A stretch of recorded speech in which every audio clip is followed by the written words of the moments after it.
Picture a perfectly built house of cards. I mean, you've spent, months meticulously color-coding this schedule. Oh, yeah, the classic master itinerary. We've all been there. Right. You carefully angled every single piece. The 8 a.m. breakfast reservation, the 10:30 museum tour, the precisely timed airport transfers. Down to the minute. Exactly. You hold your breath so you don't knock it over. You step back and you look at this beautiful, highly structured, incredibly fragile little tower.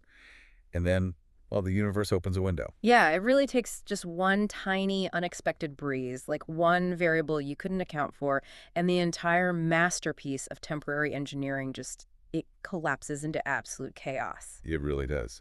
So, welcome to this deep dive. Today, our mission is to explore the beautifully unpredictable, entirely chaotic nature of travel. It's a fun one today. It is. We are looking through this fascinating collection of travel logs, firsthand accounts, and some really interesting psychological notes that prove a very hard truth for all you meticulous planners listening out there. And you know who you are. Oh, you definitely know who you are. The ones who have, street viewed the walk from the hotel to the coffee shop before you've even packed your bags. Right, the people basically trying to engineer spontaneity completely out of the equation. Yes, exactly. But today's material proves that no matter how tightly you grip the steering wheel, things are going to go wrong. Inevitably. But here is the ultimate twist we are going to unpack today. Those moments where your perfectly planned house of cards collapses. Those moments that make you say, there is no way that actually just happened.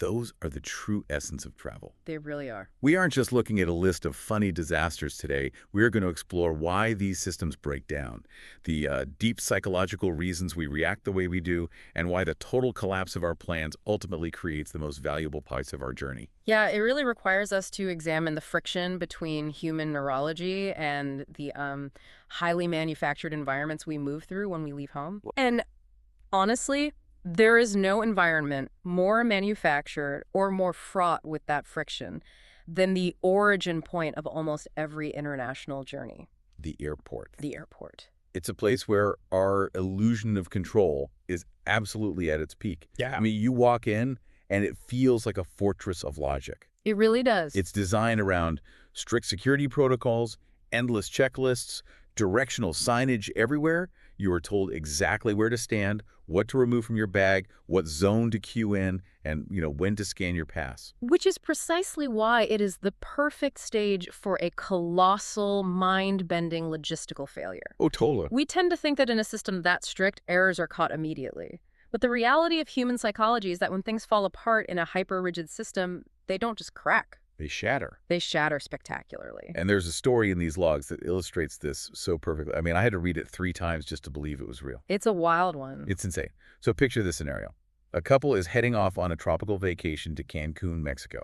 Sounds lovely. Right. And they do everything right. They arrive early, they check in, they survive the security line, they grab their pre-flight coffee, they board the plane, find their seats, and settle in. The stressful part is over. Exactly. The stressful part is over. They sit there for hours, probably daydreaming about the beach, completely relaxed. The quintessential start to a getaway. Right. Until the plane lands. And the absolute massive blunder reveals itself. They thought they were flying to Cancun, but they had actually boarded the completely wrong flight and landed in Costa Rica. It is a staggering level of systemic and, frankly, personal failure. Okay, wait. I have to stop here and push back on this a bit because I am struggling to buy how this is physically possible. It sounds made up. It really does. I mean, I understand getting on a wrong subway train because the door is open and you just walk in. But on an international flight, Right, there's so many checks. you have to physically look at your boarding pass to find your seat. How does an adult sit in a seat designated for San Jose, Costa Rica, when the paper in their hand literally says Cancun? It's baffling. How do you miss the pilot's announcements? The flight attendants? How does cognitive blindness override literally reading the destination on your ticket? Well, I mean, it sounds impossible until you look at the mechanism of what we call outsourced vigilance. Outsourced vigilance. Yeah, think about the immense cognitive load required just to get from the airport curb to the boarding gate.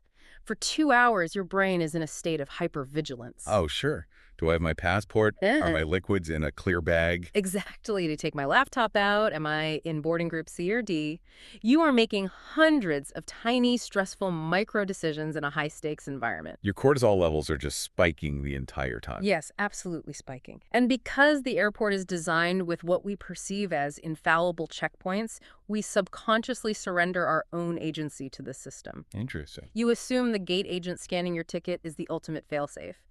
When that scanner beeps and you are allowed down the jet bridge, your brain registers that the test is over. The threat detection network just shuts down entirely. Completely. Yeah. So you essentially go on an autopilot. Wow. A profound neurological autopilot. You aren't reading the word Cancun on your ticket anymore. You are literally only looking for the shape of the number 14B. That makes so much sense, actually. Right. You enter a state of cognitive blindness to your broader surroundings.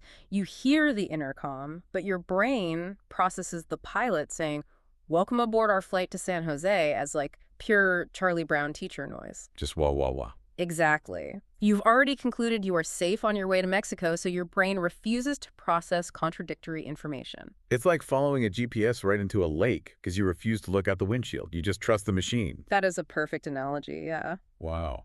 I mean, imagine making that phone call to your family. Hey, Mom, great news. We landed safely, just in a completely different sovereign nation. Yeah, it perfectly illustrates the illusion of systemic infallibility. The strict systems make us feel so secure that we just, turn off our own situational awareness entirely. Which transitions us perfectly into a completely different kind of vulnerability. Because, like, outsourcing our vigilance to the macro system of the airport is one thing, but travel also forces us into deeply uncomfortable, hyper-intimate collisions with the other people trapped inside that system with us. Right, we're moving from systemic boundaries breaking down to our personal and social boundaries being entirely stripped away. Yeah, and I think we need to aggressively dismantle the glamorous, Instagram perfect image of travel here. Oh, please do. We romanticize it so much, the perfectly steamed linen outfit, staring thoughtfully out the window of a pristine train. With the perfect cup of coffee. Right. But looking at these accounts, travel actually forces us into a state of extreme, almost primitive vulnerability. It really does. You are repeatedly forced to exist in close physical proximity with strangers under high-stress conditions in what sociologists call liminal spaces. Liminal spaces. Yeah, places of transition where normal social rules are they're suspended. And nowhere are those social rules more obliterated than the TSA security line. Oh, the ultimate liminal space. There's an account here of a husband and wife going through security, and everything is totally standard until the husband has to take off his shoes for the scanner. A routine requirement, but one fraught with peril. Extremely fraught, because he wasn't wearing socks, and his bare feet had been sweating inside gym shoes for an entire day of travel. Oh, no. Yeah. The log literally notes that the smell traveled through the security line, quote, faster than carry-on luggage. That is a highly evocative, if unpleasant, description. It really paints a vivid picture, but the most fascinating part isn't the smell, honestly. It's the wife's reaction. Right. She immediately stepped away, turned her back, and completely pretended she didn't know him. She just severed the marital tie right there in Terminal B. Just abandoned ship. Completely. Yeah. Which begs the question, why? I mean, on a normal Tuesday at home, if he takes his shoes off and they smell, she might roll her eyes, hand him some spray, tell him to go shower. Right. It's just a normal domestic annoyance. Exactly. So why does she completely disown him here? That's exactly what I was wondering. Why is the reaction so extreme? Well, it comes down to the evolutionary psychology of disgust, intersecting with the high anxiety environment of a liminal space. Okay. In a security line, you are already hyperexposed. You are under literal state surveillance. Your belongings are being searched by strangers. You are sleep deprived, and you are stripped of your personal territory. Yeah, the social contract between you and the crowd is incredibly fragile. Yeah. Everyone is just barely holding it together. Precisely. And from an evolutionary standpoint, disgust is a powerful driver. I mean, it evolved to protect us from pathogens. Right. So when a profound trigger of disgust is introduced into a space where people already feel vulnerable and trapped, it triggers a literal fight or flight response. Oh, wow. The wife subconsciously recognized that the social humiliation of being associated with that trigger in a hostile, public environment was a threat to her own social standing. So she chose flight. She severed the tie to protect herself. I am a solo traveler now. I've never met this barefoot man in my life. Basically, yeah. It's hilarious, but it really highlights how fragile our social scripts are when we leave our comfort zones.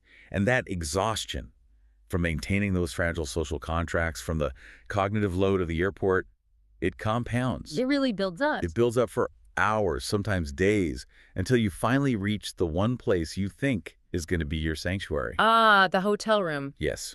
And there's an account here that perfectly captures what happens when that sanctuary is breached. This is a rough one. It is. A traveler arrives at their hotel incredibly late at night.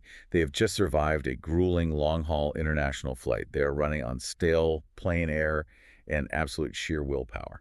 We all recognize that specific hollowed-out kind of exhaustion. You are essentially a walking zombie. All your brain desires is a horizontal surface and, privacy. Exactly. Okay. So they get their key card, they lug their heavy bags down the quiet hallway, they swipe the door, drop their luggage, reach over and flick on the lights, and they find a stranger already sleeping in the bed.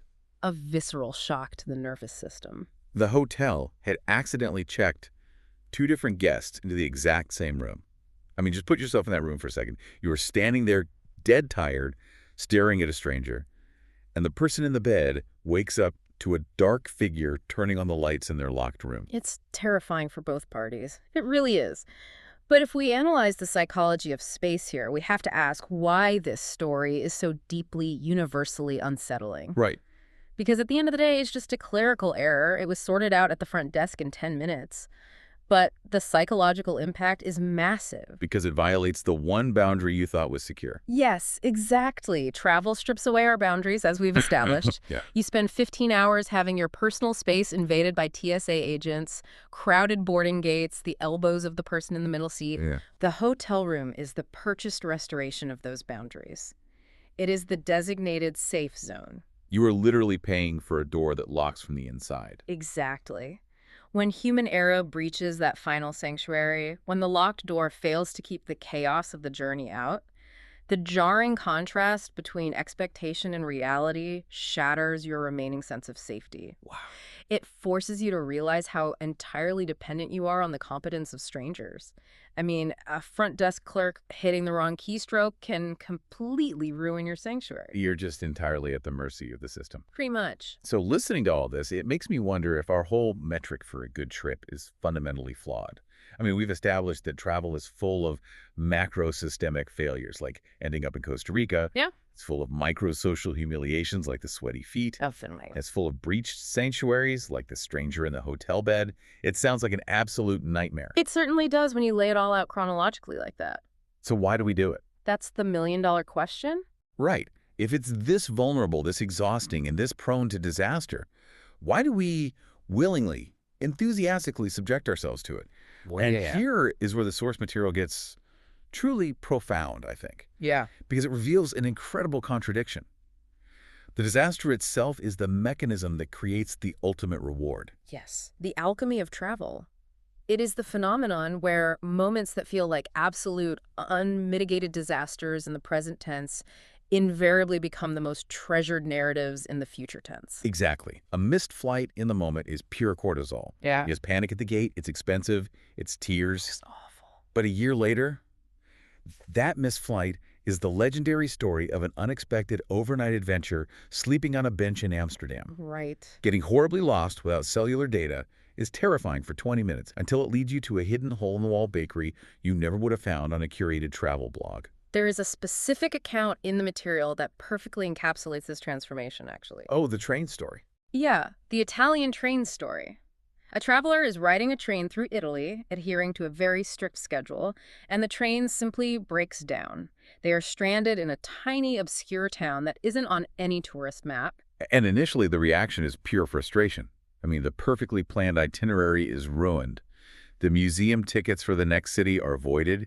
The 8 a.m. breakfast and the 10:30 a.m. tour are gone.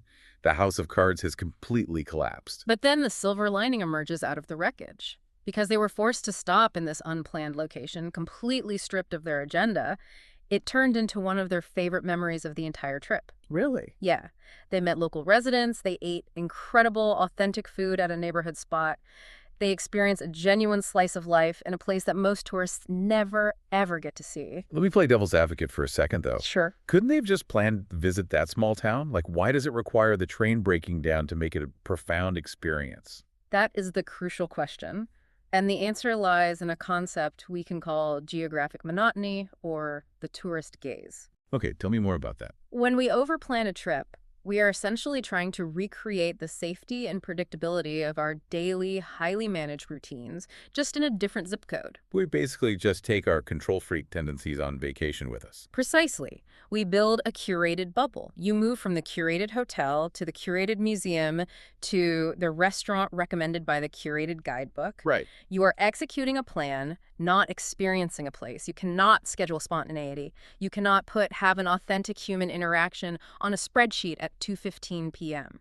Because the moment you schedule it, it ceases to be authentic. Exactly. The unexpected moments, the disasters, if you will, are the external forces required to puncture that curated bubble. Wow. The broken down train forces you to stop being a tourist managing a logistical schedule and forces you to start being a human reacting to your immediate environment. That makes a lot of sense. That is why the disasters are the moments you laugh about years later. Yeah. They are often the only moments on the entire trip where you were truly unavoidably present. You are executing a plan, not experiencing a place. That completely changes how I view an itinerary. It's a big shift. It really is. When everything goes exactly to plan, you just experience your own plan. You experience your own spreadsheet. When things go wrong, the spreadsheet dies, and you actually experience the country you travel to. It represents a fundamental shift in perspective. It means that the success of a journey shouldn't be measured by how seamlessly you executed the logistics, but by how richly you adapted when the logistics failed. Right. The resilience you build in those moments of friction is the actual takeaway. So, synthesizing everything we've looked at today, we really need to completely reframe our relationship with chaos when we pack our bags. Because while the world is full of incredible, awe-inspiring destinations, the most memorable adventures are never the ones that happen on schedule. No, the neatly executed plans just fade from memory. The friction is what sticks. Right. The story of blindly trusting the airport system and ending up in Costa Rica instead of Cancun. The story of your partner's gym shoe feet triggering an evolutionary flight response in a TSA line. Classic. The story of the broken down Italian train that forced you out of your bubble. Those aren't travel failures. Those are the real souvenirs. They really are. They last way longer than a magnet on the fridge or, a photo of a famous statue. They are the experiences that force us to grow, strip away our pretensions, and ultimately give us a richer, more complex narrative to share with the people back home. Which leaves me with a final thought for you to mull over as we wrap up this deep dive. We started by talking about that fragile house of cards, the perfectly engineered itinerary that you spent months building. The spreadsheet. The spreadsheet, yes. And we've just spent this entire time proving that our absolute best, most cherished, most hilarious memories consistently come from the exact moments when those plans completely fall apart. It is the great paradox of exploration. It really is. Yeah. So if the disasters are secretly the best part, if the friction is where the actual magic of travel lives, why do we spend so much time, so much money, and so much anxiety trying to plan the flawless, frictionless trip in the first place? It's a great question. Think about it. Maybe the ultimate travel hack isn't a color-coded spreadsheet or a perfectly mapped route. Maybe the greatest thing you can possibly pack in your suitcase is the intentional decision to leave a little room for disaster. Go ahead and build your house of cards, but when the wind blows, maybe just let it fall.